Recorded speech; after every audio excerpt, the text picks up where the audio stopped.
জাতীয় নাগরিক পার্টি এনসিপির মুখপাত্র আসিফ মাহমুদ সজীব ভুঁইয়া ও তাদের দলের শীর্ষ নেতাদের নিয়ে বিস্ফোরক মন্তব্য করেছেন মোহাম্মদ রাশেদ খান। রোববার 31 মে নিজের ভেরিফাইড ফেসবুক পেজে এক পোস্টে এ মন্তব্য করেন তিনি। ফেসবুক পোস্টে রাশেদ খান বলেন, আসিফ মাহমুদ দুর্নীতি করার কারণে স্বয়ং জামায়াতের আমির ঢাকা 10 আসন ছাড়েননি। সাংবাদিকরা জামায়াত আমিরকে জিজ্ঞেস করলেই এ বিষয়ে উত্তর পাবেন। তিনি যদি ইমানদার হন তবে হয় বিষয়টি এড়িয়ে যাবেন কিংবা উত্তর দেবেন না। বিষয়টি এনসিপির নীতি নির্ধারণী মহলের সবাই জানে। তিনি বলেন, রাজনৈতিক কারণে নাহিদ ইসলাম এ বিষয়ে অস্বীকার করতে পারে, কিন্তু এটা শতভাগ সত্য। এখানে বিন্দু পরিমাণ ভেজাল নেই।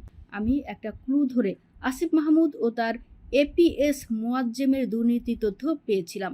এ বিষয়ে আমি আরেকজন উপদেষ্টার সঙ্গেও আলোচনা করেছিলাম। তিনিও বিষয়টি শুনে অবাক হয়েছিলেন। রাশেদ খান বলেন, ঠিক ডিসি কেলেঙ্কারির তথ্য অসত্য নয়। হাসনাত ও সার্জিস এর সঙ্গে জড়িত ছিল। এ তথ্য আমি কিছু ক্লু সহ তাদের বিশ্বস্ত মানুষদের কাছ থেকে পেয়েছিলাম। এমনকি নাসিরুদ্দিন পাটোয়ারি প্রায় আওয়ামী লীগের সম্পদ দখল ও টাকা পয়সা ছাড়া রাজনীতি হবে না এমন কথা বলতো।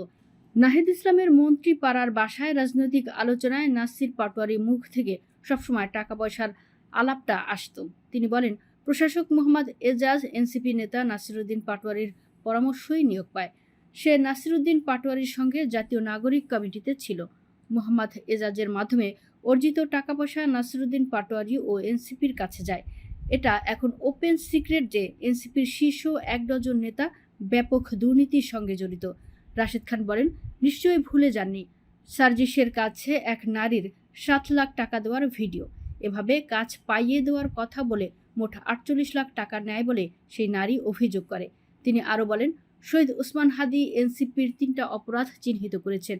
এর মধ্যে অন্যতম হলো এনসিপি দুর্নীতি করেছে। শহীদ ওসমান হাদি নিশ্চয়ই মিথ্যা বলে যাননি। মিথ্যা বলে এনসিপি বলুক, শহীদ ওসমান হাদি এনসিপি সম্পর্কে বিষাদগার করে গেছে। উল্লেখ্য, গুলশানে আওয়ামী লীগ দলীয় সাবেক সংসদ সদস্য এমপি শাম্মী আহমেদের বাসায় চাঁদাবাজির ঘটনায় আসিফ মাহমুদ সজীব ভুঁইয়া সম্পৃক্ত ছিলেন বলে দাবি করেছেন এ ঘটনায় গ্রেপ্তার জানে আলম অপু।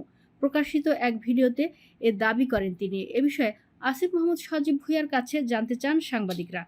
ওয়েস্টিনের সামনে সেদিন গিয়েছিলেন কিনা। সিসিটিভির ফুটেজে দাবি করা হচ্ছে আপনি বাইকে করে সেদিন গিয়েছিলেন।